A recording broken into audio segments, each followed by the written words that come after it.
古人相信，睡眠是一场仪式。闭上眼睛，呼吸放慢，就是在跟白天告别。今晚，我陪你完成这场告别。There is a quality to certain evenings that is different from all others. You may have felt it before, a particular kind of stillness that settles over a day as it closes, as though the air itself has been listening for something and has only just grown quiet enough to hear it. Tonight carries that quality.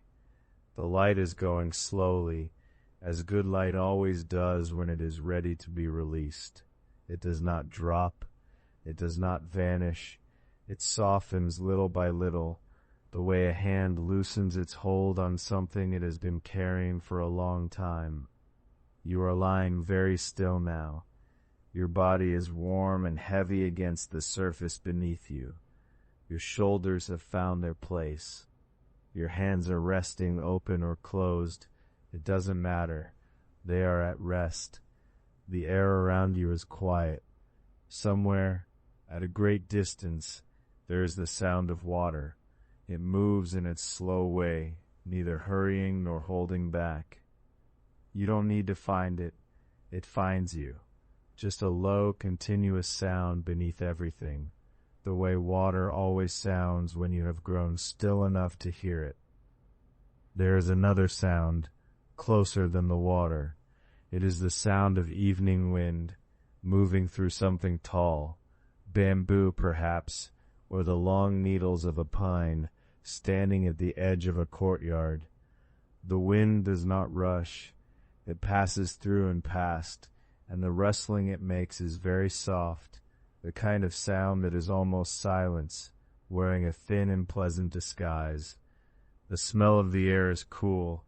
There is something in it, something you can't quite name but recognize the way you recognize a very old dream. It is green and a little damp, the smell of stone that has spent the day in shade, the smell of soil in a garden no one has walked through since morning, and beneath that, something warmer, something that has been burning very slowly for a long time, the way cedar burns, the way incense settles into the walls of a room and becomes the room itself. You breathe it in without trying to. Your chest rises and falls on its own, easy and slow. Now, through the fading light, there is a shape, not sharp. The edges of it are soft, absorbed by the dusk the way ink is absorbed by wet paper. It is a hall, a large one, sitting very still at the far end of a long courtyard, its roof curving upward at the corners in the old way, as though the building itself is attending to something in the sky above it. The courtyard is paved with flat stones. They are the color of water, those stones, gray and smooth, holding the last warmth of the afternoon. Between them, thin lines of moss have grown, the same quiet green they have always been, season after season, unchanged. You are standing at the edge of this courtyard, or perhaps only passing through it in the way one moves through places in a dream, without steps, without effort, simply arriving a little closer with each breath. The hall at the far end has its doors open. From inside comes a dim, golden light. Not firelight exactly, softer than that, or perhaps more than that. The kind of light that lives in a room that has been prepared for a very long time, with great care and great reverence. It doesn't reach the courtyard. It simply waits, just inside the threshold. The evening air moves again. This time it brings something on it, a fragrance so faint you might have dreamed it. Something sweet and green, something that has been crushed gently and is releasing itself into the cool air. Orchid, perhaps, or something from a world before the names of flowers were settled. You don't need to know what it is. You only need to notice that it is there and that your body responds to it the way a body responds to warmth, opening, softening, releasing whatever it was still holding, without knowing it was holding anything at all. The courtyard is very quiet now. There is a particular quality to this quiet that is different from ordinary silence. Ordinary silence is the absence of sound. This is something else. This is the silence of preparation, the silence of a hall that has been swept and ordered and made ready, that has been waiting with great patience for the right moment to receive what it was built to receive. This is a chosen day. The texts that have carried this ceremony across thousands of years speak of it in exactly those words. A day chosen, recognized, set apart from the other days by a quality that has no simple name, but that everyone who has ever prepared for something sacred has felt. The sky on such a day holds itself differently. The air on such a day is breathable in a way that ordinary air is not. Cleaner, or more open, or simply more willing. Tonight is that kind of day. The moss between the courtyard stones is very still. The pine at the edge of the courtyard has gone quiet. The wind that moved through it a moment ago has passed on, and the long needles hang motionless in the dusk air, dark and soft against the pale sky. You notice how your own breathing has slowed. Not forced, not directed, simply slowed. The way water slows as a river widens. Your breath moves in and it moves out, and there is a little space between those two things where nothing is required of you. That space is yours. It has always been yours. The golden light inside the hall waits. The fragrance in the air comes and goes, as the evening breathes its long, slow breath. The stones of the courtyard hold their warmth. The sky above deepens from the pale color it had a moment ago into something richer, something that is almost the color of deep water, almost the color of indigo, almost the color of the darkness behind your own closed eyes. The hall does not call to you. It doesn't need to. A hall prepared with great care for a great occasion has a way of drawing the world toward it, without any effort. You feel it, the way you feel the low warmth of a lamp in a dark room. Not a pull exactly, more like a natural movement, a leaning, the way a tired body leans toward rest without deciding to. There are sounds coming from inside perhaps, or perhaps they are only about to begin. The distinction is hard to hold in this kind of evening light. There is a readiness in the air that is almost sound, a held breath quality, a tautness, no louder than a single thread of silk stretched between two still hands. Something is about to open, not with force, not with suddenness, the way a flower opens, gradually, in its own time, responding to conditions that have been arranged with great patience over a long period, responding to warmth and to readiness and to a kind of love that does not demand. The dusk settles another degree deeper. The courtyard stones are cooling now, slowly, the way stones always cool when the light goes, from the edges inward, keeping their center warmth the longest. And you are here, at the edge of this evening, at the edge of this courtyard, at the edge of something that has been waiting a very long time to receive what is coming. Your body is warm and heavy and still. The fragrance in the air is soft. The water sounds in the distance, slow and continuous and gentle, moving in its patient way along whatever stone bed has held it, since long before this evening, since long before any evening either of us has known. The golden light in the hall rests. The ceremony has not yet begun. The hall has been prepared since before the sun began to fall. Those who tend the sacred space arrived in the early hours, while the sky was still the color of riverstone, while mist clung to the lower courtyard and the first birds had not yet found their voices. They came in silence, carrying the things that silence requires: folded mats of woven orchid grass, jade weights polished smooth as still water, bronze vessels shaped in the old way, with handles curved like the necks of sleeping birds. They have been working all day, and now the work is done. The hall stands at the center of what we might call a ceremony, though that word carries less weight than the thing itself. In the tradition of the southern kingdom of Chu, a world of great rivers and high ceremonial feeling, of shamans who could speak to heaven, and poets who recorded what heaven said, the ritual songs known as the Juga, the 9 songs, were not entertainment. They were not performance in any ordinary sense. They were acts of invitation. They were the means by which the distance between human life and divine presence could be, for one measured evening, gently closed. The 9 songs form a sequence, 9 movements, 9 invocations, 9 divine figures addressed in turn. But this one comes first. It has always come first. Before the river goddess is called, before the mountain spirits are summoned, before the lesser sovereignties of cloud and wind and fate are honored, the Supreme One is addressed. Everything that follows flows from this opening.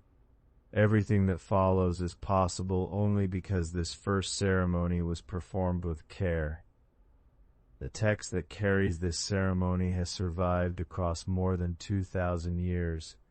It exists now as it existed then, as a poem, as a song, as a set of instructions for how to stand in the presence of something vast. The words themselves are the record, and the first words name what matters most. The day is auspicious, the hour is good. Ji Ritsi Chen Liang, the auspicious day, the good hour, as the original text says in the old tongue of Chu. This was not assumed. This was determined by those who could read the qualities of time, who understood that certain days open and others remain closed, that the calendar is not neutral, but full of texture, full of invitation and resistance, full of days that lean toward the sacred and days that lean away. This day leans toward it. You can feel that quality in the air of the hall, even now, from wherever you receive it, a kind of readiness. The hall itself, as it is described across the tradition, gathered from many sources, understood as the space that the text imagines, is large without being cold. This is the particular achievement of those who prepared it. Spaces intended for the divine can sometimes become merely large, merely formal, merely impressive in the way that impresses, without moving. But this hall has been made warm, not warm with fire, though there are lights at the corners, small flames in clay vessels that throw soft shadows without drama. Warm in the way of attention, warm in the way of a room where something is expected, and that expectation has been gentle and patient and sincere. The floor is covered, mat upon mat of orchid grass, grass woven by hands that understood the work as ritual in itself, that brought a particular care to the over and under of the weaving, to the fragrance that rises when orchid grass is pressed and warmed. At the edges of the mats, at the corners, at the places where the sacred space is marked and weighted into the earth, there are pieces of jade. Jade here is not decoration. This is worth holding for a moment. In the cosmological understanding that shaped this ceremony, jade was understood to carry something essential, a density of virtue. a harmony between heaven and earth made material. It was the most appropriate gift between beings of different orders, between one human and another of great worth, between a human and a deity whose worth surpassed all ordinary measure. To press the corners of the offering mat with jade was to say in a language older than words, "This space is real. This space is serious. This space deserves the weight of the most valued thing we know." The jade pieces rest against the woven grass now, cool and smooth, holding the mat in place, holding the ceremony in place, holding in their quiet way the intention of everyone who worked through the long hours of this day. Your breathing is slow and easy. The weight of your body against whatever holds you is gentle and complete. The details of the hall arrive, not as information but as sensation.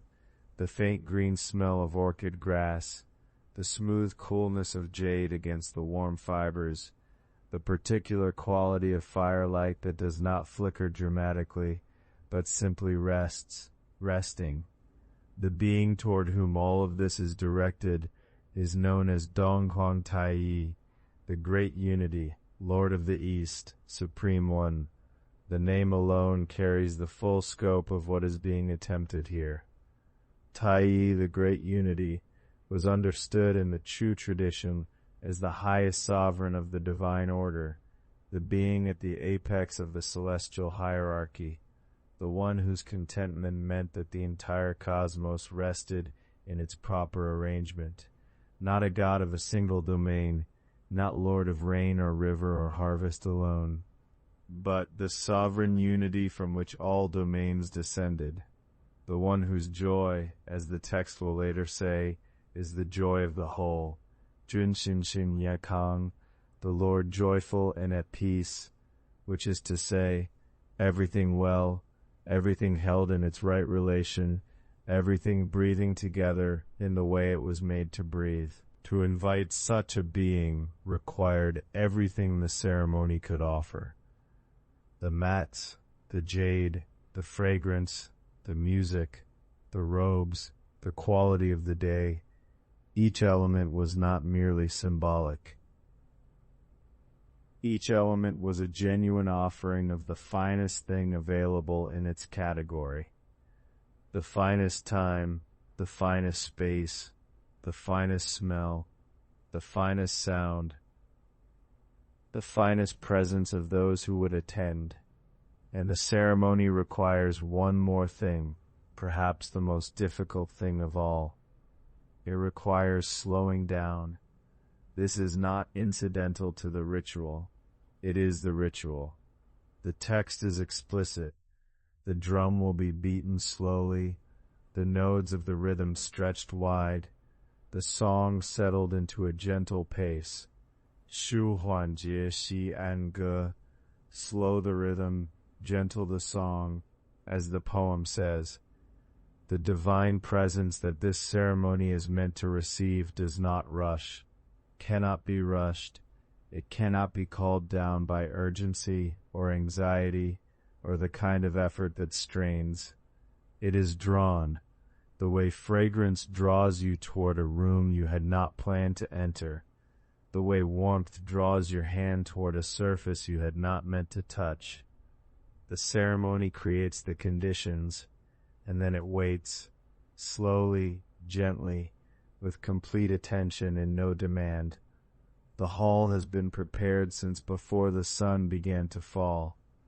And now, in the deep end of the day, in the hour that the text names as chosen, the preparations are complete. The orchid mats lie flat and fragrant. The jade weights rest at their corners. The bronze vessels hold the offerings. Cassia wine with its warm spice, pepper brew with its slow heat, food wrapped in orchid leaves and steamed with hyssop until the fragrance is layered and deep.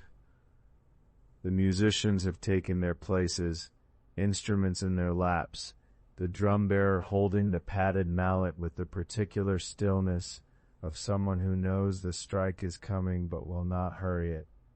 And in the hall there is a quality that arrives when preparation is complete and the moment has not yet begun. A fullness, a held breath, a sense that the air itself has gathered close to witness what comes next.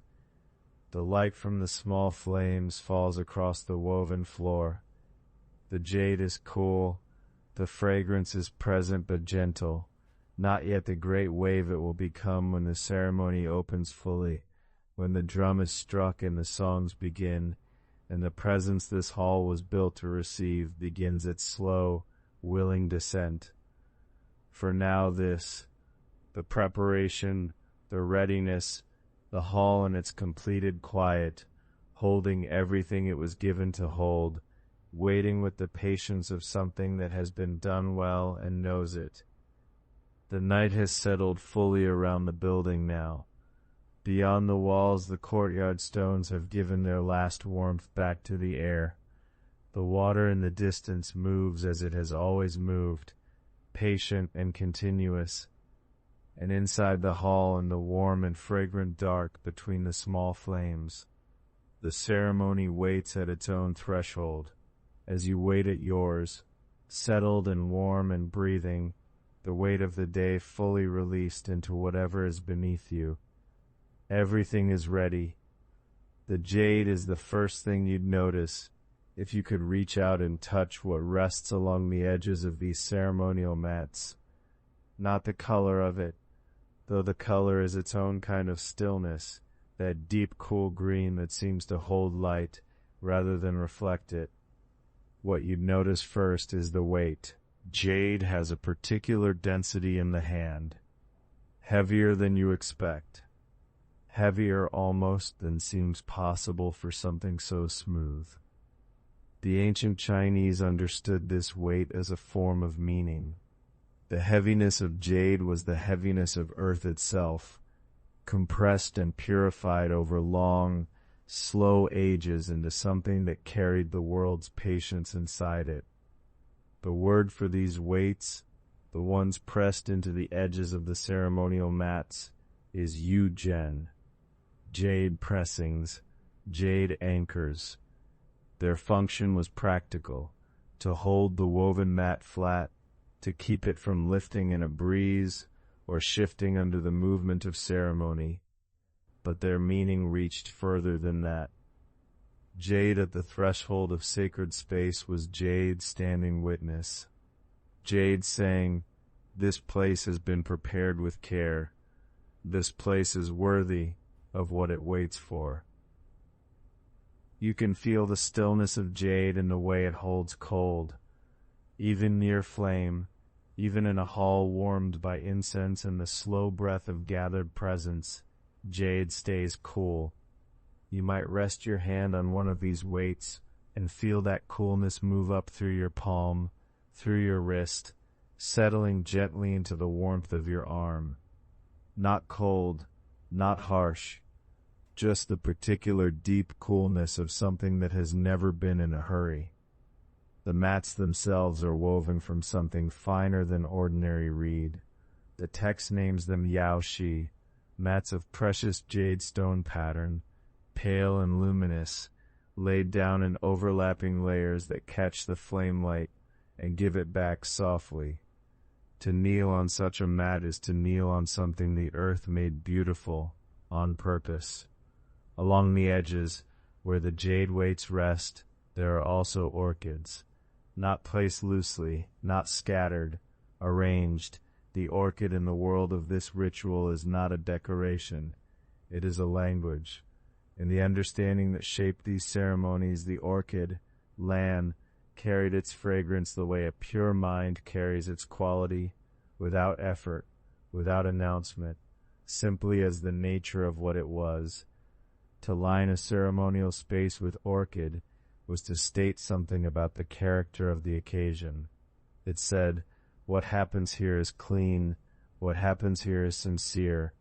The orchids are woven along the mat's edge so that they lie flat but still breathe, their small white flowers turned slightly toward the open center of the hall.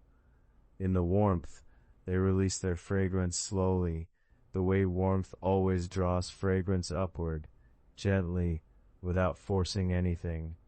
At the far end of the hall, near the position where the ceremony's central figures will stand, there are offerings laid out in their proper order. The text describes them specifically: hui yao, hyssop-wrapped food, its fragrance already lifting in the warm air; lan jie, orchid-lined vessels, the greenness of the leaves still carrying the coolness of the garden where they were cut. These are not simply foods placed on a surface. Each is wrapped, cradled, presented, as you might present something to someone whose attention you'd earned slowly over years, and whose presence you would not take for granted, even now. Beside the wrapped offerings, the wine vessels, the cassia wine comes first. Guiju, wine steeped with cassia bark, which gives it a warmth that sits in the back of the throat and spreads outward slowly. Cassia has a dryness to it, a gentle spice that is not sharp but deep, the way cedar smells deep rather than bright. A vessel of cassia wine open in a warm room fills the air with something you might not immediately name. You might notice at first as a warmth in the air that wasn't there before, a subtle deepening of the atmosphere, the way a room feels different when someone you trust has walked into it. Beside the cassia wine, the pepper brew, jiao zheng, a fermented preparation steeped with pepper and herbs, its surface dark, its fragrance layered and complex. Where cassia is warm and dry, pepper brew is full and round. Together they create something the single vessels can't produce alone, a kind of aromatic depth, a fragrance that seems to come from many distances at once. Your breath moves slowly. The air in this hall is full now, not heavy, not overwhelming, but complete. Each breath carries something: the fragrance of orchid, the warmth of cassia, the depth of the pepper brew, the green coolness of fresh herbs still releasing their oils into the air around the offering vessels. You don't have to reach for any of it. It comes to you, slow and even, with each quiet breath. Now, the officiant at the edge of the hall moves slightly, and there is a sound. It is the sound the text holds in the word liu qiang, the clear ringing resonance of jade ornaments striking one another at the movement of a decorated sword. The sword carried in these ceremonies was not a weapon in any ordinary sense. It was hung with jade pendants, small carved pieces threaded on silk cord, spaced along the scabbard's length, so that the slightest movement of the body produced music. Not loud music, not startling music. The sound of jade against jade is one of the gentler sounds a ceremony can hold, a clean, high-ringing, brief and clear, like the last moment of a bell's tone before silence reclaims it. Chao Chang Ming Shi Lin Lang, Liu Chang Ming Shi Lin Lang. The jade pendants chime, clear and resonant. The text gives this sound its own line, because it carries its own meaning. The jade at the sword's edge was not ornamental in the casual sense. It was a form of attention. Each movement of the officiant's body was made audible, the body made musical through what it wore, so that careless movement became impossible. To wear jade pendants was to be accountable to the sound of yourself. In this way the ceremony shaped those who performed it. The objects of the ritual were not passive. They were participants. They asked things of the people who held them, wore them, laid them out. The fragrance asked for slowness. Quick movement would disturb it. The jade weights asked for stillness at the mat's edge. The jade pendants asked for intention in every step. The offerings, wrapped with such care, asked for the kind of attention you give to something you might not see again. All of this, the asking, the attention, the care, made tangible in woven mat and carved stone and steaming vessel, pointed toward a single purpose. The invocation is addressed to Donghuang Tai, the Supreme One, Lord of the East, the Great Unity. This name reaches beyond any simple divinity. In the cosmological thinking of the era when these songs were shaped, Tai was not a god among gods. Tai was something closer to the ground of all existence, the original oneness from which differentiation arose, the single point before the 10,000 things became 10,000. The word Yi, one, unity, carries immense weight in this tradition. It is not the number one. It is the principle that precedes all number. It is what remains when nothing has yet divided. In the quiet before a sound, in the darkness before light, in the stillness before movement, there is Yi. There is the undivided thing. To address Donghuang Tai in ceremony was therefore not simply to call upon a powerful deity. It was to reach toward the root of everything. The cassia wine and the orchid mat and the jade weights and the slowly chiming pendants, all of these were the ceremonial language with which human beings addressed the original ground of being. Every object placed with care was a word in that address. Every fragrance released into the air was a sentence sent upward. The text says, Mu Jiang Yu Shi Shang Huang. Reverently, with joy, we attend the Supreme One. The word Mu here carries a quality of quietness, of a respectful gravity that is not solemn in a heavy way, but still in a deep way. The joy, Yu, is real. It is not performed, but it is a joy that has been quieted into something finer than excitement. It is the joy of someone who has prepared everything as well as they know how to prepare it, and who is now ready, and who feels that readiness settle into their body like warmth. You understand that feeling. The weight of your body against what supports you is exactly that kind of settled readiness. Not the readiness of someone about to do something, the readiness of someone who has done everything that could be done, and now simply waits, open, breathing. Your hands rest where they rest. Your eyes have long since closed. The warmth around you is complete. In the hall, that same settling has occurred. Every mat is in place. Every vessel holds what it was filled to hold. The jade rests cool and patient at the mat's edges. The fragrance of cassia and orchid and pepper brew and hyssop-wrapped offering has risen and mingled and become something unified, a single quality of air, something that could only exist in this room, prepared in this way, on a day that was chosen for its readiness. The ceremony has not begun, the drum has not yet been struck, the pipes have not yet been lifted, the songs are still held inside the bodies of those who will sing them, waiting, but everything is here. Everything that was needed has been gathered, placed, and offered with the care that makes an offering worthy of the one it's meant to reach. The jade pendants hang still now, the last of their ringing long faded into the room's quiet. The fragrance moves through the air in slow, even currents, unhurried, finding every corner of the hall. And the Supreme One, the great unity, the root of all that is, waits at whatever distance the ceremony is designed to cross. The drum-bearer has been standing in his place for a long time. He has not moved. His feet are set wide on the floor. His hands rest at his sides.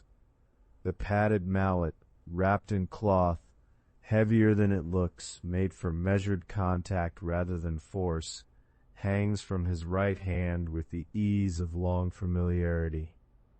He has held it in this way through many ceremonies. He knows its weight the way a person knows the weight of their own arm.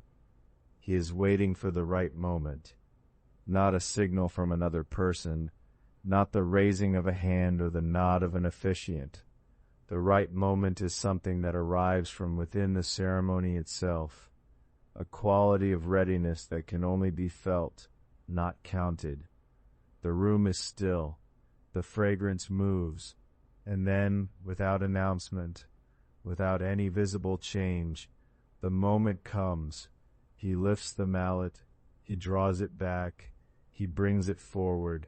The drum speaks, a single stroke, low and full, rolling outward from the membrane in a slow wave, not sharp, not sudden, but deliberate, unhurried. The sound fills the room from the floor upward, touching the hanging silks, reaching the ceiling, finding the walls, and then continuing outward in the imagination beyond what walls can contain. The stroke fades. It does not end. It simply grows quieter and quieter still until it has become the silence beneath the silence. And then the drum bearer waits again. This is the first thing to understand about the drum in a ceremony such as this one. It does not hurry. The spaces between the strokes are not rests in the ordinary sense, pauses waiting to be filled. They are the ceremony. The silence after each beat is where the work happens, where the opening widens, where whatever distance exists between the human hall and the place the Supreme One dwells begins slowly to narrow. The text that records this ceremony uses the words Shu Huan Jie, which can be rendered as slow the rhythm, or spread the intervals, or let the pulse grow wide.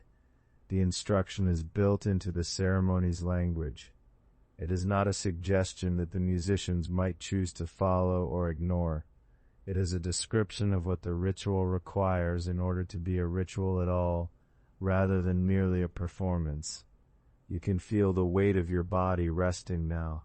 The surface beneath you holds you completely. Each breath you take moves in its own time, and the time it moves in is unhurried. The drum speaks again. The interval between the first stroke and the second is long enough that a person who is not attending might wonder if the ceremony had paused. But it has not paused. The interval is the ceremony, and the drum bearer knows this, and his stillness between strokes is as deliberate and as skilled as the stroke itself. In the understanding of those who compose these songs, percussion was not ornamentation. It was not accompaniment in the sense of something that supports a melody happening elsewhere. The drum was the primary instrument, not because it was the loudest, but because its pulse was understood to be the thing that opened the passage. There are texts from the Old World that describe the drum's sound as traveling in a direction that ordinary sound does not travel. Ordinary sound moves outward in every direction equally, dispersing, softening, until it is gone. But the drum ceremonial pulse, played in this way, at this spacing, in a room prepared in this manner, was understood to move vertically, downward into the earth, upward into whatever lies above the hall. This is not metaphor in the way the word is used now. For those who prepared this ceremony, the opening was a real opening, a kind of thinning of the membrane that separates the realm of ordinary presence from the realm where the Supreme One, the great unity, resides in his fullness. Each measured stroke did not merely make sound. It moved something. It changed the condition of the air. It made the hall a different kind of place than it had been before the drum was raised. The third stroke falls. Again that slow wave of sound, low and warm, spreading from the drum's center. The fragrance in the room seems to deepen slightly at the moment of contact. This is not imagined, or not only imagined. The bodies of those present respond to the drum even when they are not consciously attending. Something in the chest opens very slightly. The jaw softens. The breath, without any decision being made, becomes a little slower. This is one of the reasons the drum occupies the position it does in ceremonies from this tradition. The body knows the drum before the mind does.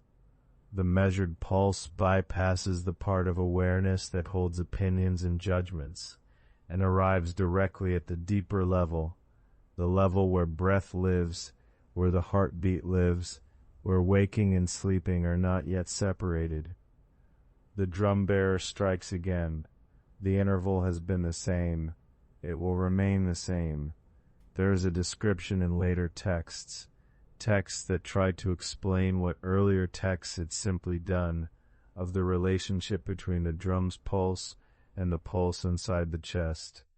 The writers observed that a measured drum, struck slowly and without variation, will eventually persuade the heart to follow. Not all at once, gradually, the way a river moving for a long time in one direction persuades the stone in its bed to take on a certain shape. The heart does not decide to slow. It simply finds at some point that it has. Your breath is moving on its own now. There is nothing to do with it. It finds its own pace and returns, and finds it again. The fourth stroke. The room by now is a different room than it was when the mallet was first raised. The air has a different quality, not warmer exactly, and not colder, but changed. Each stroke of the drum has left something behind, the way each wave on a shore leaves the sand slightly different from how it found it. The accumulated effect of the opening strokes is not loud, it is deep. This depth is what the ceremony is preparing for. The Supreme One, called in early texts the root and origin, the one from whom the 10,000 things proceed, does not descend into noise. He does not arrive where surfaces are agitated and quick. He is drawn, the text suggests, by slowness itself, by the quality of time that opens up when everything unnecessary has been set aside, and what remains is simply readiness, genuine, unhurried, and waiting, without edge. The drum has been opening that quality of time since the first stroke fell. By the fourth, by the fifth, the room has entered a different relation to time. The intervals between the strokes feel long enough to hold whole thoughts, whole breaths, whole moments of settling. But they do not feel long in the way that waiting feels long. They feel long in the way that rest feels long, spacious, generous. The fifth stroke fades into the room. In the tradition from which this ceremony comes, there are descriptions of specific drums used in sacred contexts. Large instruments of stretched hide, weighted at the rim, treated with preparations that were meant to deepen and lengthen the resonance of each stroke.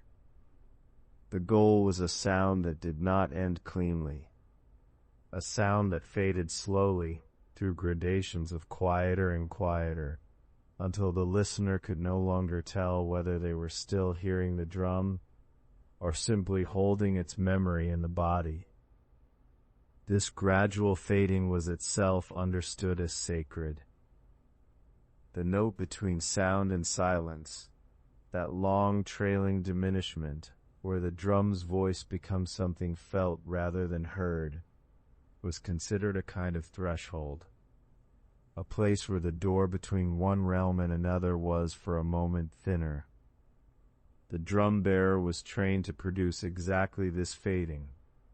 The force of the stroke, the angle of contact, the qualities of the mallet's cloth wrapping, all calibrated so that each beat would linger in its dissolution for as long as possible, holding the threshold open while it faded. The sixth stroke falls, slower perhaps than the fifth, or perhaps it only seems so because the room has grown more quiet with each interval, and in greater quiet the space between moments is more visible. The jade pendants hang without moving. The fragrant smoke traces its slow lines upward. The singing voices are still held in the singers' bodies, still waiting. Everything in the room is oriented toward the drum, following its pace, surrendering its own tempo to the tempo the ceremony requires. Something in you has been following it too. Your thoughts, which may have been moving quickly when you first arrived here, have been slowing, not by effort, by proximity. The drum's intervals are contagious. In the best sense, they spread their quality of time to whatever is in the room with them. Your breath follows. Your thoughts drift and separate, the way clouds in slow wind gradually lose their edges and merge with the blue around them.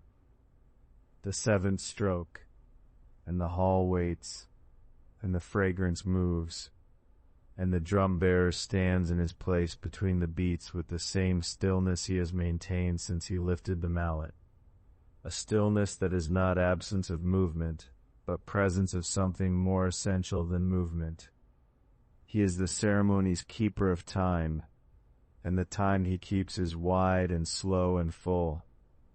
The eighth stroke falls. In the text that records this ceremony, the phrase that follows the drum's opening is anga, anga, the peaceful psalm, the gentle voice, the singing that arises after the drum has done its work of opening. The text places the drum before the song because the drum must first prepare the room, must slow time to the pace that the song requires, but that is for what comes next.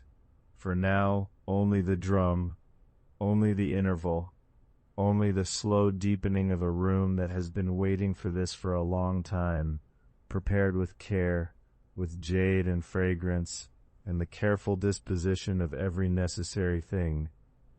The ninth stroke. It fades and moves through its gradations of quieter, and finds the threshold where sound becomes something felt, and rests there for a long moment. The hall breathes, you breathe. The intervals between the drum's strokes have grown wider still, generous enough now that the silence seems to have its own weight, its own warmth. You are no longer counting the beats. There is nothing to count. There is only the slow pulse arriving and fading, and the long spacious open between one arrival and the next, and the fragrance moving through the air in currents that match the drum's unhurried pace. Somewhere in a place the ceremony is slowly making reachable, the Supreme One begins to turn his attention toward the all. And then, beneath the drum, something else stirs. It begins at the edge of perception, a thread of sound so fine you might think you imagined it, except that the body knows it before the mind does. A warmth arrives in the chest, a faint opening as if some small held thing has decided to let go. The pipes have entered. They are called the U, bamboo pipes of varying length bound together, their open mouths turned upward to receive the breath of the player. The sound they make is not loud. It was never meant to be loud. It rises through the hall the way steam rises from the surface of warm water, gradual, soft, filling space without forcing it. And behind the pipes, a little lower in pitch, a little slower to arrive, the strings, the say, a long zither, its surface lacquered dark, its strings drawn tight across a body of wood that has been shaped and smoothed over many seasons of careful work. When its strings are plucked, the sound blooms slowly, holds for a moment at its fullest point, and then descends through gradations of softness until it is gone. The text records it simply, the pipes and zithers sounding grandly, but the word used for grandly carries in it a quality of spaciousness, of wide-open sound filling a wide-open space, rather than any sense of force or volume. This is music that opens outward. It opens the way a window opens onto a garden at dusk, not by pushing but by allowing. The drum continues its pulse beneath, unchanged, unhurried, and the pipes rise above it, and the strings move between them, sometimes following the drum's rhythm, sometimes drawing it gently sideways into a more fluid passage before returning. The three voices have known each other for a long time. They settle into their work together without ceremony, or rather, they are the ceremony, and so their settling is itself the act. Your own breath has been following the drum without your having chosen this. Now, with the pipes and strings arriving, you might notice a deepening, a slight further softening in the throat, in the chest, as if your body recognized something in this sound it had been waiting to hear for longer than it can account for. There is a reason for this. The text from which this ceremony grows does not treat music as decoration. Music in this understanding is a structural force, as fundamental as water finding its level, as the rotation of seasons, as the 5 tones that give rise to all other tones. The 5 tones, the text speaks of them, 5 tones mingling. The original word suggests a gathering, a congress, as if the tones had traveled from separate distances and were arriving now in the same place at the same moment to do work that none of them could do alone. The 5 tones are called, in the old system that underlies this music, gong, shang, zhe, ju, and yu. The names are the smallest part of what they carry. Each tone carries, in the understanding of the world that produced these songs, an entire dimension of correspondence, a direction on the compass, a season of the year, an organ of the body, a quality of mind. So that when the 5 tones are gathered and sounded together, what enters the room is not only music. What enters is a kind of completeness. The tone called gong belongs to the center, to the turning point between all directions, the still place from which all movement radiates. It corresponds to the earth and to the organ of the stomach, the slow, warm, central organ that receives what comes and holds it. Its quality is steadiness. When gong sounds in the hall, the center is addressed. The tone called shang belongs to the west, to autumn, to the lungs, the organs that govern breath, that take in what the air offers and release what is no longer needed. There is in shang a quality of completion and letting go, of the season that acknowledges the year has turned. Jue belongs to the east, to spring, to the liver, to rising and beginning. It carries within it the quality of movement toward light, of something pressing upward through dark soil. But tonight, in this ceremony, even Jue is slowed, gentled, drawn into the larger, unhurried order of the whole. Zhe belongs to the south, to summer, to the heart, to fullness and warmth. The heart, in this old understanding, is not merely a pump, but a dwelling, the home of awareness, the place where a person most essentially resides. When zhe sounds, the heart is addressed directly, and yu belongs to the north, to winter, to the kidneys which govern depth and rest. Yu is the tone of stillness at the edge of sleep, of water grown quiet beneath its covering of ice, of the long season that asks nothing of the body but that it rest and be replenished. When the musicians gather these 5 tones in a single ceremony, they are not performing a composition in the modern sense. They are performing an alignment. They are sounding every direction at once, every season at once, every organ at once. The body in the hall, and there were many bodies long ago arranged on jade-weighted mats, breathing together. Each body was being addressed in its entirety, not its mind, not its ears, its entirety. You carry those same directions within you, the same organs, the same tendencies toward rising and falling, toward warmth and stillness, toward the center and the periphery. The correspondence does not require belief. It requires only the body you already have, the same body that always has, somewhere beneath its ordinary noise, a preferred quality of rest. The pipes carry the upper tones through the hall. The strings carry the deeper ones. Together, they move through the full range of what these 5 tones require, finding each register in sequence, returning, overlapping, not in a pattern you could count, but in a pattern that the body recognizes as sufficient, as whole. The drum holds its steady pulse beneath all of it, and the fragrance that has been rising since the ceremony began, cassia wine and pepper brew, hyssop wound through the woven orchid mat, the wood of the hall itself, which has held in its grain the memory of every ceremony ever conducted within it. The fragrance weaves itself through the music, the way the strings weave through the pipes, not separate, not competing, part of the same offering. You might notice now that your jaw has softened, that the breath moving in is a little slower than the one before it, and the breath moving out takes a little longer to complete. This is not something you arranged.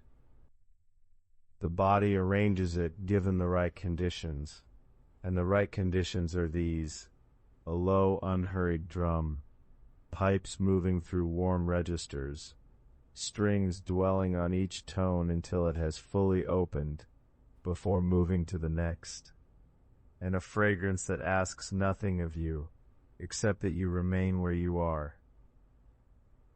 The music addressed to the Supreme One is not music designed to impress. It is music designed to make a space worth arriving at. If you were the Supreme One, if you were a presence vast enough to hold all 5 tones in correspondence, all seasons, all directions, you would not be drawn by urgency. You would not descend into a hall because someone demanded it loudly. You would be drawn by what this music makes, a quality of attentiveness so complete and so unhurried that the hall itself becomes coherent, becomes for a moment worthy. The musicians have been playing for some time now. The drum has not changed. The pipes and strings have settled deeper into their registers, less searching now, more dwelling.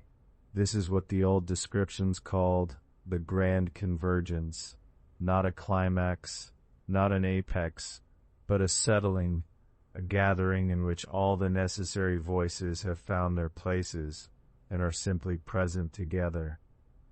5 tones mingling, not competing for primacy, not resolving toward a single note, but dwelling together in the full range of what completeness requires. Outside the hall, the night has deepened. The stars that could be seen through the open doorway earlier have shifted slightly in their positions. This is how long the music has been playing, long enough for the sky to have moved, imperceptibly, through a small portion of its nightly turning. The stars correspond in this same system of understanding to the same forces as the tones, the directions, the seasons, the organs. What is being played in the hall is already being played in a different register, in the vault of the night sky. You are in this moment between those 2 scales of music, the vast celestial one and the intimate human one. The body in this position, held between 2 such scales of sound, does something quite natural. It grows very still. The pipes continue. The strings follow, or the strings lead, and the pipes follow. The differences cease to matter. The drum holds, the fragrance drifts, and from somewhere further into the ceremony, in the region toward which all of this preparation has been moving, there comes not yet a presence, but the first suggestion of one, a warmth that the music alone does not account for, a quality of attention arriving from outside the hall. They have opened all the registers, addressed all the directions, spoken to each organ in its own language. They have made the hall coherent, complete, and worthy of arrival.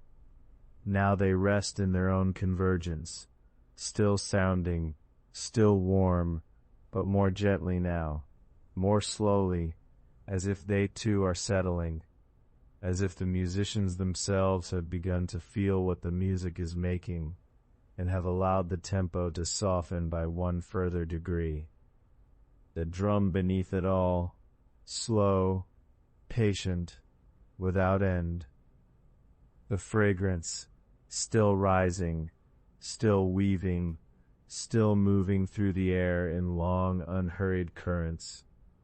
And in the near distance of what this music is opening toward, the presence that the ceremony has been calling, the great unity, the sovereign of this slow and fragrant unfolding, continues to turn in the direction of the hall, drawn now not by sound alone, but by the quality of wholeness that the sound has made. There is a moment, it arrives without announcement, when a ceremony stops being preparation and becomes receiving. The hall has earned it. Everything that was asked of the music, of the fragrance, of the slow and careful arrangement of jade and orchid and offering, all of it has been given. Given fully, without reservation, with the kind of sincerity that cannot be performed because it asks too much of the performer. And now the asking is over. What follows is not loud. It is not a crash of thunder or a pillar of light descending through the ceiling of the hall. The true tradition, the tradition that gave rise to the 9 songs, that shaped the ceremony we are resting inside tonight, understood divine arrival differently than that. The great unity does not force entry into the world of human things. That has never been the way of the sovereign of this ceremony. The texts make this clear, quietly, without insisting on it.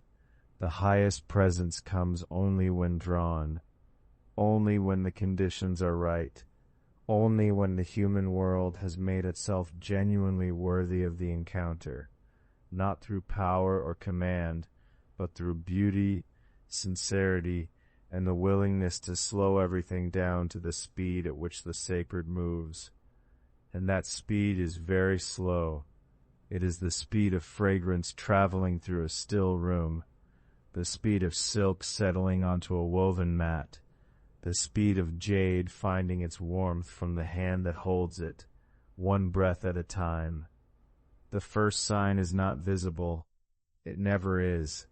It is the fragrance, and yet not the fragrance that was already here, the layered sweetness of cassia and pepper and hyssop and orchid that the officiant prepared in the long, careful hours before the ceremony began. This is something else. This is the fragrance that those fragrances were always pointing toward, the way a river points toward a sea it has never seen. It arrives as a deepening, as if the air which was already fragrant discovers that it can hold more, and does. The Chu text speaks of this moment with a phrase that needs no interpretation. Fong fei fei shi man tang. Fragrance overflowing the hall. Not filling, overflowing. The word carries the sense of a vessel that has reached its capacity and then gone beyond it, not violently, but gently, as water rises in a shallow bowl until it reaches the rim, and then simply keeps being what it is, and the bowl cannot contain it anymore. The hall is that bowl now. Your breath slows a little without your asking it to. The warmth of where you're lying, the weight of your own body settling into what holds it, feels in this moment like its own kind of offering. The darkness behind your closed eyes has its own quality of stillness, its own depth, and somewhere in that depth there is something like the fragrance of the hall. Not a smell exactly, but a warmth, a fullness, a sense that the air around you is gentle and sufficient, and does not need to be anything other than what it is. The second sign is movement. At the far end of the hall, the end closest to the great open doors, through which the night sky is visible, hung with its slow procession of stars, a figure begins to move. This is the Ling, the spirit dancer, the one chosen by the ceremony to be the body through which the divine might arrive. In the theology of the 9 songs, the Ling is not the deity. The Ling is the invitation made visible. The Ling is the sincerity given a form that can be seen and swayed and perceived. The robes are described as beautiful, jiaofu, beautiful garments, and in the context of this ceremony that word carries a weight beyond simple aesthetics. The beauty of the robes is part of the offering. The Chu ritual tradition understood beauty as a cosmological category, not merely a human preference. To make something beautiful and offer it upward was to speak a language the divine realm could hear. The robes were not beautiful for the audience. There was no audience, in our sense of the word. The robes were beautiful for the one being called. The fabric moves in colors that the ceremony has prepared for. Deep reds, the green of new jade, the slow gold of a lamp in still air. The sleeves are long, longer than the dancer's arms, long enough that the fabric trails through the air as the arms rise, and when the dancer lifts them, the movement is so slow that the fabric does not flutter. It drifts. It rises the way smoke rises from an offering that has just been lit, without urgency, without destination, following only the warmth of what rises from below. The dancer's steps are the same steps the drum has been making room for all along, each one placed with full weight, full attention, a foot finding the woven orchid mat and remaining there for a breath before the next step begins. The body sways, and the word for that swaying in the original text is yan zhen, a swaying that is also a resting, a motion that contains its own stillness within it. Not the swaying of something blown by wind, the swaying of something that has weight, that moves from its own center, that cannot be hurried, because hurrying would mean losing the thread of what it is doing and where it is going. The dancer is not performing, the dancer is opening. This is the distinction that true understanding of sacred ceremony rests upon. Performance is for watchers, opening is for the thing being called. The dancer's beauty, the dancer's sincerity of motion, the dancer's willingness to let the body become slow and weighted and entirely present in this hall on this night. All of this is not display. It is a door, held open by a person who is willing to hold it for as long as it takes. And so the presence continues to turn toward the hall, in the cosmology that underlies the 9 songs, the great unity, Dongwang Taiyi, the sovereign of the eastern sky, the one above the heavenly sovereign, the unity from which the 5 tones and the 5 directions and the 5 seasons all radiate outward like the spokes of a wheel from its still center. This presence does not travel. That is the wrong word for what it does. It is not somewhere else and then somewhere here. It is always present in the way that stillness is always present, but it becomes perceptible only when the human world has made a space that sincerity has emptied of everything but welcome. The ceremony has done that. The slow drum and the gentle song and the fragrance overflowing the bowl of the hall, and the dancer moving in the beautiful robes, all of it has been the work of emptying, of making room, of saying, here, we have made this space. We have slowed ourselves to the speed of what you are. We have filled the air with what you find beautiful. We are here, and we are not hurrying, and we are not asking for anything except the honor of your nearness. and the nearness comes. The fragrance deepens again, not in a rush. Nothing in this hall rushes, but in the way that a warm room grows warmer when a second lamp is lit in a far corner. Gradually, perceptibly, the quality of the air changes by a degree that is felt before it is recognized. The way you might notice, lying in a quiet room, that the darkness has its own texture, its own warmth, its own way of pressing gently against the surfaces of your skin. The dancer's swaying slows. The long sleeves drift and settle, drift and settle.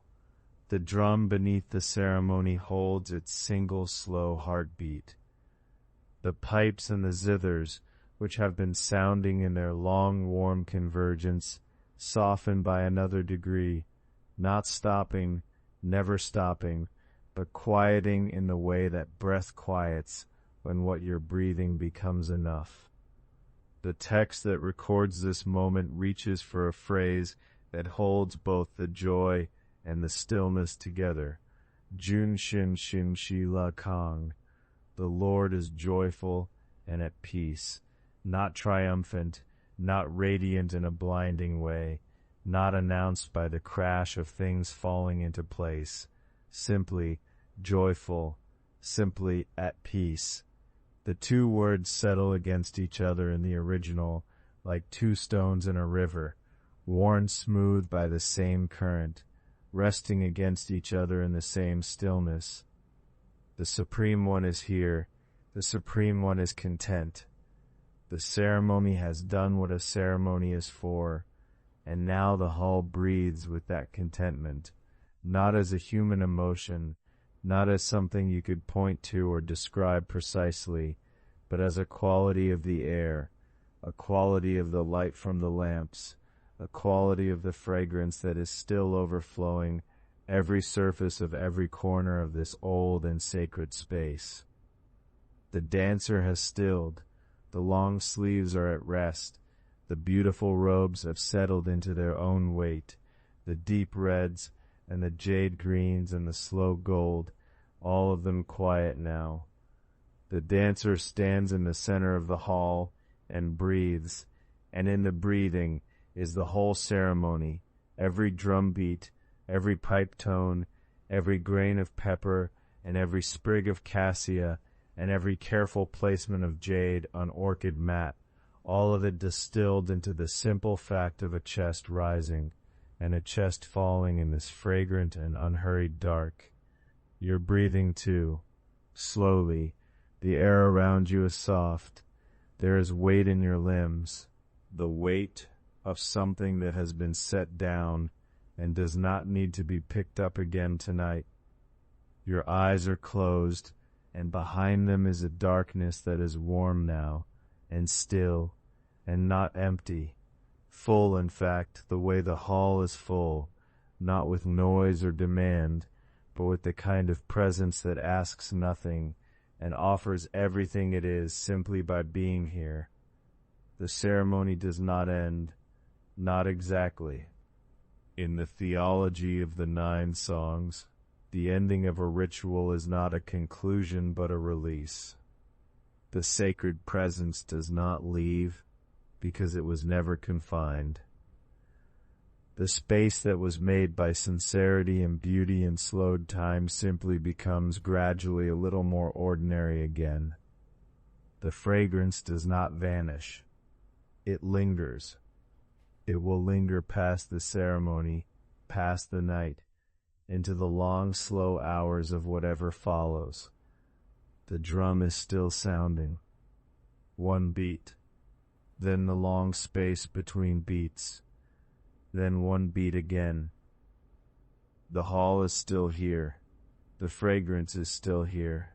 The Lord is joyful and at peace, and that peace, unhurried, undemanding, overflowing its own bowl the way fragrance overflows a room, is still moving through the air of this ceremony like water through the roots of something very old, very quiet, very deeply at rest. The drum is still sounding. One beat, then the long space, then one beat again. You don't need to count the beats. You don't need to hold the rhythm in your mind.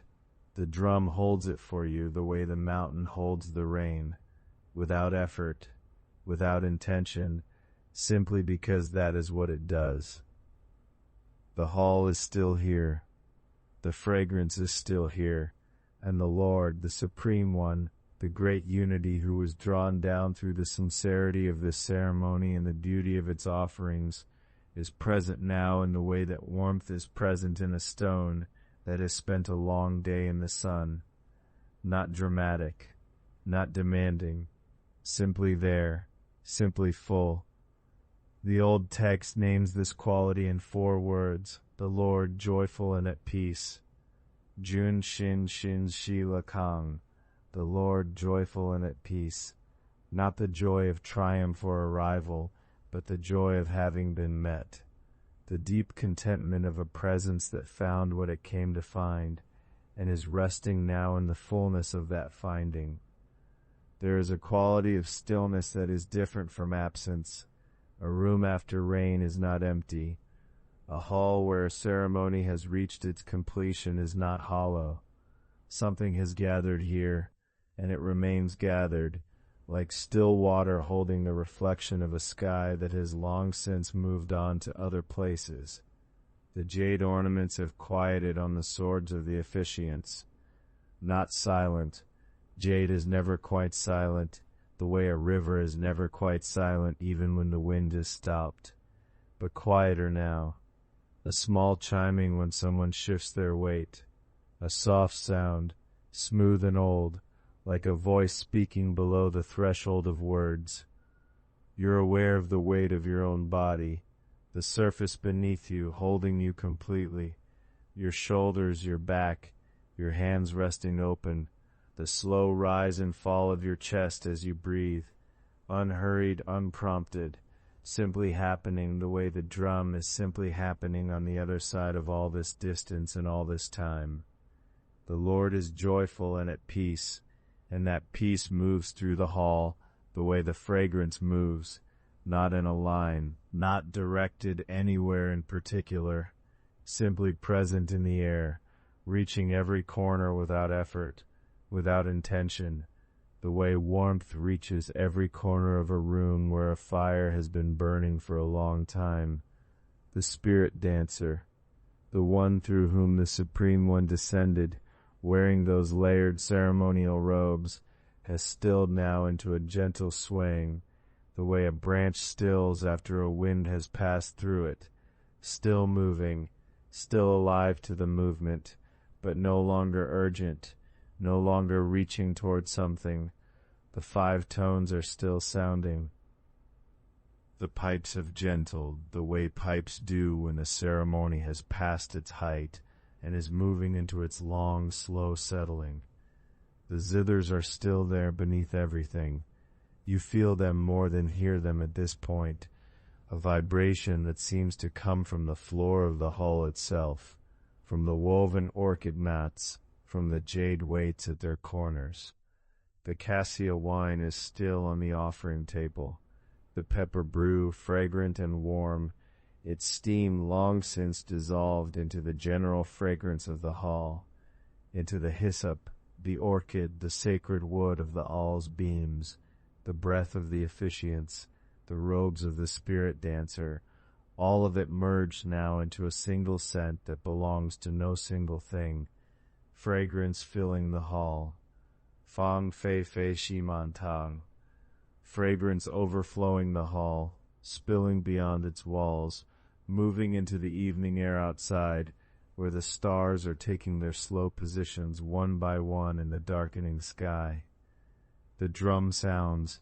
The long space opens. The drum sounds again. There's nothing you need to do with any of this. The ceremony doesn't require your participation beyond your presence here, in this listening, in the simple fact of your attention resting on this hall and this fragrance and this quiet presence at the center of it all. The Lord is joyful and at peace. The text says it plainly, without elaboration, without further detail, as though no further detail were needed, as though joy and peace at this level were simply a fact of the room, like the fragrance, like the warmth, like the slow pulse of the drum. There is something in that plainness. A ceremony of this magnitude, the supreme invocation, the opening of the 9 songs, the careful architecture of the auspicious day, and the jade-weighted mats, and the layered fragrances, and the 5 tones converging in their grand harmony, and at the end of it, the record simply says, "The Lord is joyful and at peace," as though all that preparation, all that beauty, all that slowed and deliberate attention, as though its only purpose, its entire purpose, was to bring about this one ordinary-sounding thing, contentment, rest of jade chimes softly when an officiant breathes. The orchid mats hold their fragrance quietly, the way woven things hold fragrance, not releasing it all at once, but slowly, steadily, throughout the long hours of the ceremony and long after. Your jaw is soft, your eyes are heavy behind their lids. The darkness there is warm, not empty, the way the hall is warm and not empty, holding something it doesn't need to name. The fragrance is still filling the hall. It has been filling the hall since the first offerings were set in place, since the cassia wine was poured, and the pepper brew was lifted, and the hyssop-wrapped meats were laid on the orchid-covered altar, filling the hall and spilling beyond it into the night. And it will continue to fill the hall for a long time after the last officiant has bowed and withdrawn. Fragrance doesn't end the way a drumbeat ends, with a clean boundary between sound and silence. It fades the way light fades, slowly, without any single moment you can point to and say, "There, that was when it changed." The drum is still sounding. One beat, the long space, one beat, the supreme one drawn down from the eastern reaches of the sky by the sincerity of this day, and these preparations and this carefully slowed music, is at rest now in the hall, the way water is at rest in a deep vessel. Still, full, not going anywhere. The jade chimes. The fragrance overflows. And the old text, written on silk or on bamboo by someone who witnessed this ceremony, or dreamed it, or pieced it together from older fragments, sets down these 4 words, and leaves them there like an offering of their own, joyful and at peace, without asking you to analyze them, without asking you to understand them in any particular way. They are simply true. The Lord is joyful and at peace, and you are here in the hall where that peace is present in the air like fragrance, like warmth, like the low continued resonance of the drum, and none of it requires anything from you except what you're already doing, breathing, resting, being here. The hall is warm. The ceremony has reached that long, still plateau that the best ceremonies reach, past the height of their drama, past the moment of arrival, settled now into pure continuance, pure presence, the way a river settles after a long descent into a wide valley, and simply flows unhurried through the flat and fertile ground. Fragrance filling the hall, the slow drum, jade chiming softly when someone bees, the 5 tones still moving through the air, gentled now, below words, below thought, a sound that is less music than it is weather, less performance than it is simply the quality of the air, in a place where something sacred and content has come to rest. The Lord is joyful and at peace. You don't need to hold this. The hall holds it. The fragrance holds it. The slow pulse of the drum holds it. The jade on its silk cords holds it in the faint ringing that follows each small movement. That small sound which is not quite music and not quite silence, but something resting between them, comfortable in that resting. The ceremony continues, not toward anything now, not building, not summoning, not opening any further doors, simply continuing, the way a warm evening continues after the sun is set, still holding the day's warmth in the stones and the earth and the walls of the hall, still fragrant, still lit by the last of something that has already gently shifted. One beat, the long space between beats, which is not emptiness but fullness, the breath of the ceremony, the moment where the hall settles into what it has become. One beat, and the fragrance is still overflowing, fang fei fei, still present in every corner of this hall that was made ready on an auspicious day for something very large and very quiet to enter, and which that something now fills completely, without weight, without demand, the way peace fills a place that has been prepared for it with care.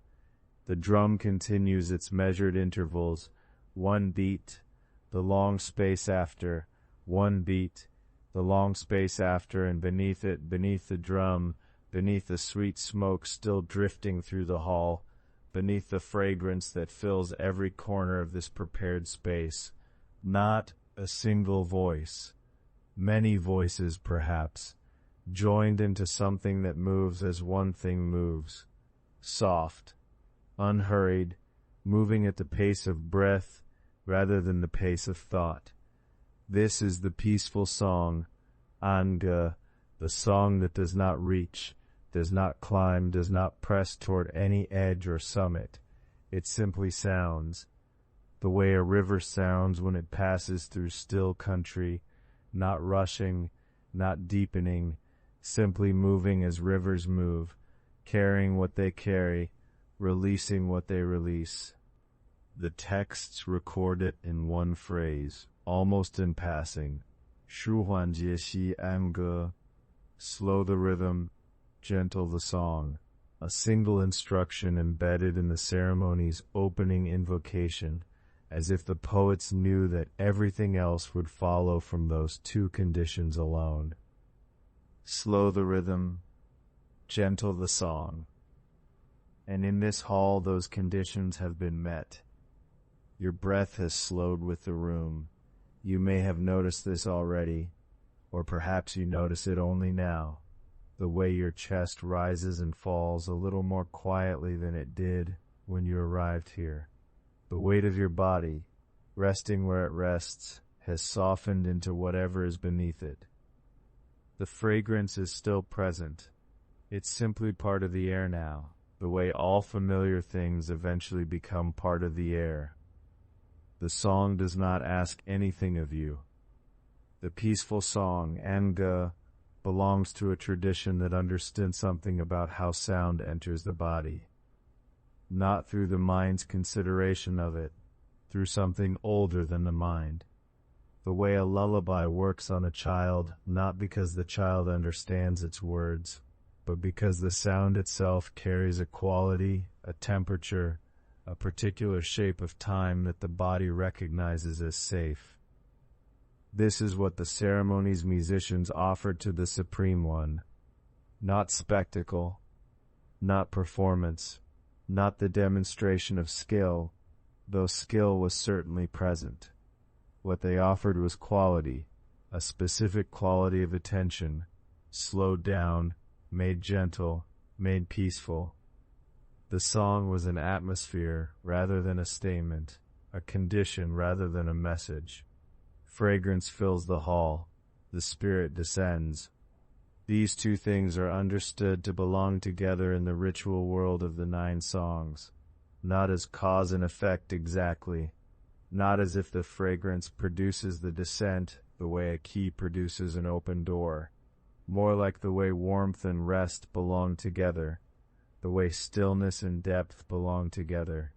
One invites the other, one makes the other possible. Slow the rhythm, gentle the song, fragrance fills, the spirit descends. These 4 movements repeat through the ceremony, not because the poets were uncertain, but because repetition is its own kind of knowledge. The way a long inhalation teaches the body something about release, that no instruction could teach. The way returning to the same image, the fragrant hall, the slow drum, the peaceful song, each time deposits something quieter than the time before. The hall receives the song without returning it. Stone walls, silk hangings, the woven orchid floor, these things absorb sound gently, the way deep water absorbs light. The song moves through the space, and the space holds it. The song continues and the space continues, and the ceremony unfolds in a time that has been deliberately, carefully made slower than ordinary time. The drum sounds once, the interval opens. The song fills the interval the way warmth fills a room, evenly, without direction, without preference for any corner over any other. Somewhere among the musicians, a zither continues the line the voice has set, soft, following rather than leading. The pipes hold a long tone beneath the zither, beneath the voice, beneath the drum's slow intervals, a foundation of sound so steady it has begun to feel like silence. This is a quality you can feel in the chest, not heard so much as sensed. The long-held tone beneath everything else. It moves through the sternum, through the throat, through the slow, heavy warmth of a body at rest. It does not demand that you notice it. It simply continues, the way your heartbeat continues, the way your breath continues, steady and unremarkable and quietly sustaining everything. The peaceful song continues, one breath, the long space after, one breath, the long space after. The spirit the ceremony calls by many names, the Supreme One, the Lord of the East, the Great Unity, the one who arrives when conditions are prepared. That spirit is understood in the true ritual tradition to be responsive to precisely this quality of waiting. Not anxious waiting, not strained or effortful waiting, the kind of waiting that has released its urgency, the kind that has forgotten for a moment that it was waiting at all. The song provides that condition. The song says without saying it, there is no need to do anything further. The preparations are complete. The fragrance is already here. Fang Fei Fei, overflowing already, filling every corner of the hall that was made ready with care. The drums are already sounding at their proper, patient intervals. The zithers and the pipes are already weaving their long, unhurried lines through the ceremonial air. Nothing more is needed, simply the psalm, continuing. Slow the rhythm, gentle the song. You don't need to hold on to any of this. The hall holds it, the ceremony holds it, the song itself holds whatever needs to be held, and it holds it gently, the way the night holds the last warmth of an evening, without effort, without intention, simply because warmth and night are not opposed to each other. The cool dark of late evening does not end warmth. It receives it. It lets it slowly, slowly deepen into rest. The musicians in the hall have entered something like that same state. Their hands still move, the voice still sounds, but there's a quality of effortlessness now, a kind of deep ease in how the ceremony continues, the way any practiced thing eventually releases the effort it once required and becomes simply what it is. The drum stripes, the interval opens and holds, the zither follows the long breath of the vocal line, the pipe sustains its quiet foundation, and the fragrance continues still, Fang Fei Fei, fragrance overflowing, present in every corner, soft and unchanging, the way the truest things remain soft and unchanging beneath all the things that shift. Your breath follows the interval, or perhaps the interval follows your breath. In the ceremony's logic, these are not two different things. The human body and the ceremonial hall are understood to be in correspondence. tuned to each other the way the 5 tones are tuned to the 5 seasons. The way each note aligns with a direction and a quality of light, and a particular time of turning. When the drums slow, something in the body slows with them. When the song grows gentle, something in the mind takes on that same gentleness, not because it has been instructed to, because that is what gentleness does. It spreads, it moves through available space, it deepens where it finds depth already waiting. The peaceful song is still sounding in this hall. It has been sounding for a very long time, longer than any individual voice or hand or ceremony. The instruction itself is old, from a world before this one, written on bamboo and silk and passed forward through centuries of careful hands. Slow the rhythm, gentle the song, and it carries now across all that distance, still softened, still patient, still asking nothing. The hall is very still. The fragrance is still here. The drum will sound again in its own time, at its own patient interval. And when it does, the space between that sound and the next will be wide enough to rest in, wide enough to drift in, wide enough that the ceremony and the night and the quiet of this hall and the weight of your own breathing body all begin to feel like the same thing. Variations on one stillness, one warmth, one long and unhurried exhalation. Slow the rhythm, gentle the song, fragrance fills, the spirit is present, now, the way warmth is present, not visible, not announced, not requiring acknowledgement, simply here, simply overflowing, feng fei fei, in the hall that was prepared for it on an auspicious day, on a day whose quality of stillness announced its readiness before a single drum had sounded. One beat. The long space after, which is not emptiness, the song continuing beneath everything. The fragrance is still here. It has always been here. It was here before the drums, before the jade was laid across the mats, before the first officiants entered the hall with their slow and careful steps. Fragrance overflowing the hall, fang fei fei man tang, filling every corner, every quiet space between breath and breath. It is here now, still here. The hall holds it the way a stone holds warmth, long after the sun has moved on. Slow the rhythm. The drum has not stopped. It has only grown so slow that each beat arrives like a gift, unexpected, complete, settling into the silence that surrounds it. Gentle the song. The song is still moving, somewhere beneath all this stillness, a soft thread of voice, low and unhurried, following no clock but the breath of the hall itself. Fragrance fills. The spirit is present. These are not 4 separate things. They are one thing, returning to itself again and again, the way a river returns to the sea, and the sea returns to the cloud, and the cloud returns to the mountain where the river begins.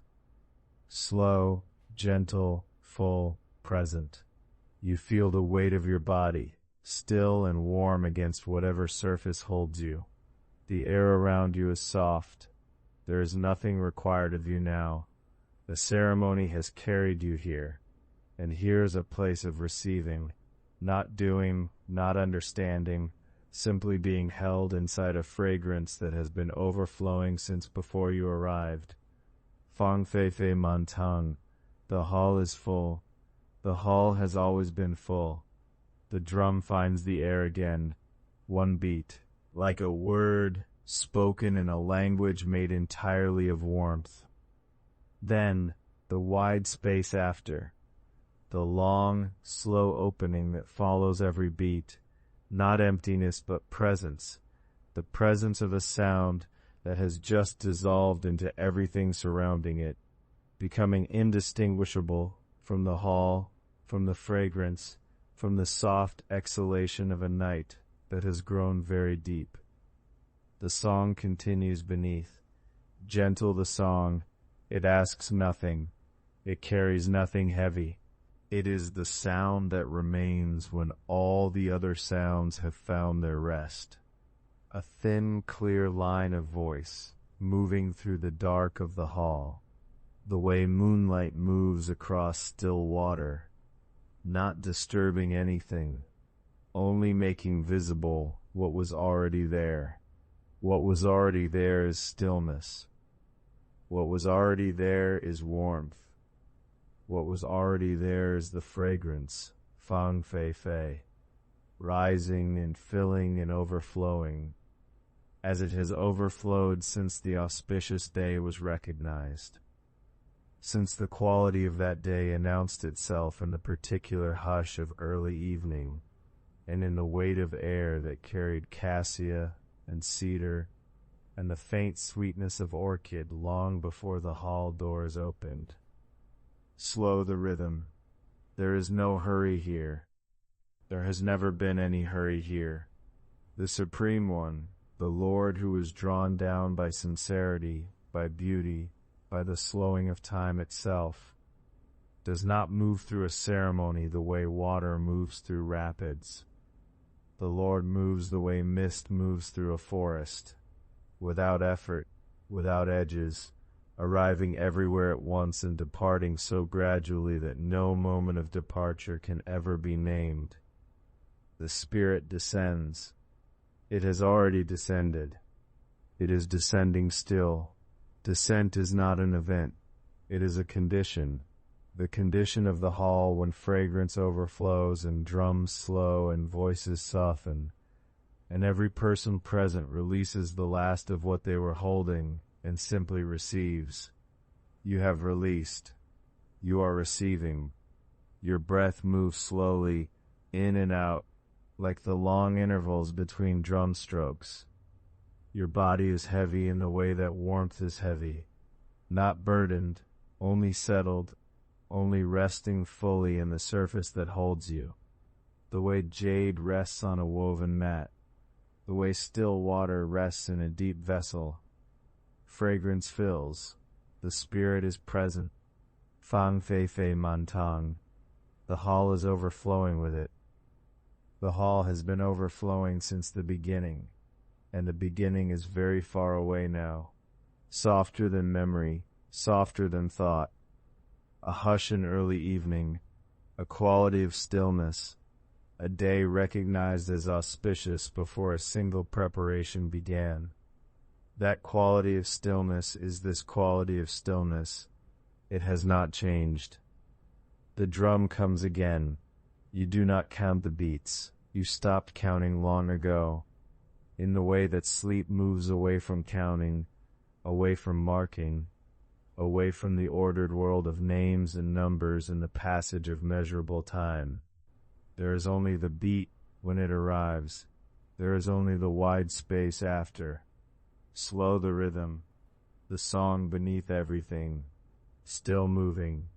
Gentle the song, the Spirit in the hall, present in the fragrance, present in the slow pulse of the drum, present in the thin, clear voice that runs beneath all other sound, like the deepest current of a river, not visible from the surface, not loud, but moving always, always moving, in its patient and unhurried way. It has been sung many thousands of times in many different voices, across many years, in many halls opened for this purpose. The purpose of slowing, of softening, of making a space beautiful enough and still enough that something vast and sovereign might find it welcoming. And in each of those halls, in each of those ceremonies, in each of those long and unhurried evenings, the fragrance overflowed, fang fei fei mantang. As it overflows here, in whatever room holds you tonight, the warmth of it, the weight of it, the soft particular stillness of a night that has grown very deep around a body that has grown very still. Your breathing is the rhythm. It was always the rhythm. Slow in, slow out. The drum does not need to hurry. The song does not need to arrive anywhere. The fragrance does not need to move. It is already everywhere, already overflowing, already filling every quiet space there is to fill. The ceremony is not ending. Ceremonies like this one do not end the way ordinary things end, with a final note, a closing door, a last word spoken into silence. They dissolve, the way fragrance dissolves into open air, still present, still real, only no longer held to a single place or a single moment. Slow the rhythm, gentle the song, fragrance fills, the spirit descends. These four remain, softly turning, the way water turns in a deep and quiet pool. They do not need to be understood, they only need to be received. You are still here, the hall is still here, the fragrance, fong fei fei, is overflowing still, in this deep hour, in this warm and unhurried dark, where the drum has grown so slow that its intervals could hold entire lifetimes, and the song beneath everything has grown so soft it is almost only the memory of a song, and the memory of a song is enough. It has always been enough. The Lord is joyful, the Lord is at peace, the hall is full. You are held inside the fullness, slow, warm, still. The fragrance moves without moving. The song continues below all sound. One breath, the long space after, which is not emptiness but presence, the same presence that has filled this hall since the auspicious day first folded its stillness around the evening and announced that something was ready, that something was being drawn gently down toward this warm and patient dark. And now the something has arrived, and now the something rests. The ceremony does not end the way a door closes, it ends the way a breath releases, not with a sound, but with the going of tension, the slow giving over of what was held. The drum bearer lowers the padded mallet, not quickly, the way one sets down a stone that has been carried a long distance, with attention, with care, with a small deliberate settling. The mallet rests against the drum's rim. The drum holds the last vibration in its skin a little longer than seems possible. Then even that is still. The musicians who held the pipes bring them down from their lips. One, then another, then the last. The zithers fall quiet. The hall does not feel emptied by this. It feels full in a different way, the way a room feels full after someone beloved has just left it, and the warmth of their presence still lives in the air, and the air doesn't know yet that it should cool. It remains the way the moon remains after your eyes have closed, not because you can still see it, but because the light of it has already settled into you, and you carry it now without effort, without knowing you are carrying it. The jade waits on the woven mat catch the last of the ember glow. They cool slowly. The warmth leaves them in no hurry. Jade takes its time with everything. Your own body is like this now, warm in its deepest layers, cooling gently at the surface, the way stone at the edge of a slow river holds the day's warmth, long past sundown. You are held. You have been held this entire time. The hall's great posts stand in the dimness. The woven walls breathe with the faintest motion, some distant air moving through unhurried, purposeless, the way air moves through a place where nothing needs to happen next. A single ember glows in the ritual brazier. It does not flicker. It has moved past flickering into something steadier, a pulse so slow it is nearly a stillness, a warmth so gentle it is nearly a memory of warmth. You can feel it from where you rest, that soft and distant glow. It asks nothing of you. The window, The one dark opening through which the night looks in holds nothing but depth, not the cold depth of empty space, the deep, patient depth of a night that has been present since before the hall was built, since before the songs were learned, since before anyone knew how to say the words that open the passage between one world and the next. That depth is not frightening. It is familiar, the way darkness behind closed eyes is familiar. It is yours. The officiant who carried the orchid offerings has set them down beside the jade mat. The orchids lean softly against each other. Their fragrance moves through the room without moving. It simply is in the air. The way warmth is in stone, the way silence is in the space between two notes of a very slow song. The Lord is joyful. The Lord is at peace. These words, too, have set themselves down now. They do not need to be carried any more. They rest in the room the way the jade rests, the way the ember rests, the way you rest. The hall is breathing. You are breathing. One long, slow breath, and the space after the breath, and the space after that, which opens into something with no edges, no walls, no ceremony still required. The cassia and pepper of the wine, their fragrance is here. The hyssop is here. The lantern at the hall's far end has dimmed to nearly nothing. The dark beyond it is deep. The dark is soft.